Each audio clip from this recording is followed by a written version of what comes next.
Hi everyone, it's Ashley here, and my daughter is going to join us today because she just woke up from her nap and didn't feel like staying asleep and missing out on this exciting time.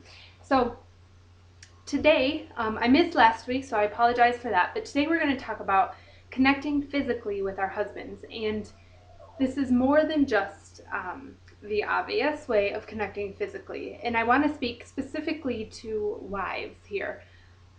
There's something that my husband and I do that helps us to remember to connect physically in this way throughout our days.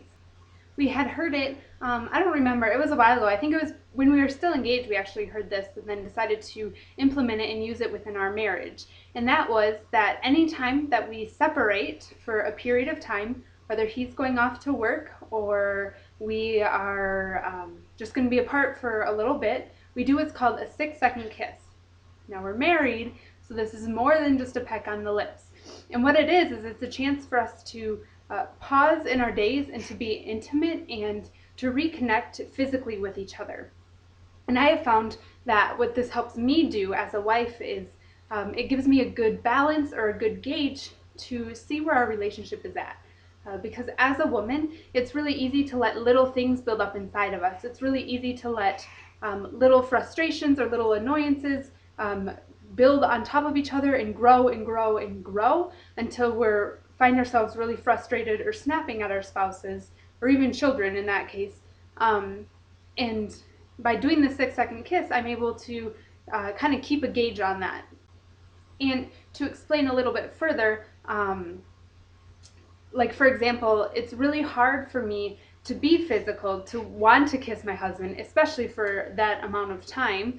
And it's really difficult to do that if I am annoyed at him or if I am frustrated about something. And so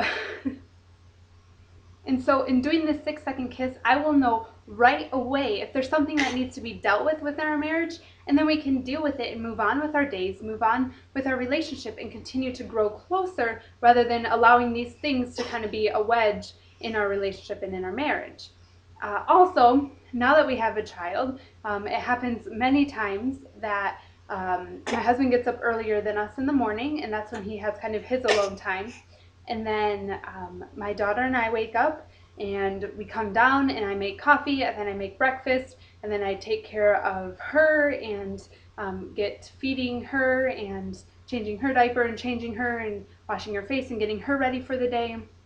And then usually my husband goes to the office for a little bit. And if we didn't do the 6-second kiss, easily our day could be half gone and we wouldn't have had even a moment of intimacy together. And so I think it's important to have something like this in place, just to be a break and be a reminder for you to connect with your husband that way, whether it's a 6-second kiss or a hug or anything, just to connect physically with your husbands and with your spouses. Also, some other small things that you can do, bringing back the dating days, holding hands and being excited about holding hands. Or my husband likes it when I hold his arm, for walking, especially if I'm holding Sophia as well. If one of you is doing the dishes or is working on something, just coming up and putting your hand on their back or rubbing their shoulders. There's so many little things that you can do that can help you to connect physically, other than just the obvious, which you should be hopefully doing as well. And if you're not, then there's a lot of good resources out there to kind of help you feel comfortable connecting that way with your husband also. So I hope you are encouraged by this, and I hope that you, in your relationship with your spouse, will seek out ways in which you can connect physically with them. And also, as a reminder, the other ways that we talked about, connecting spiritually, first and foremost.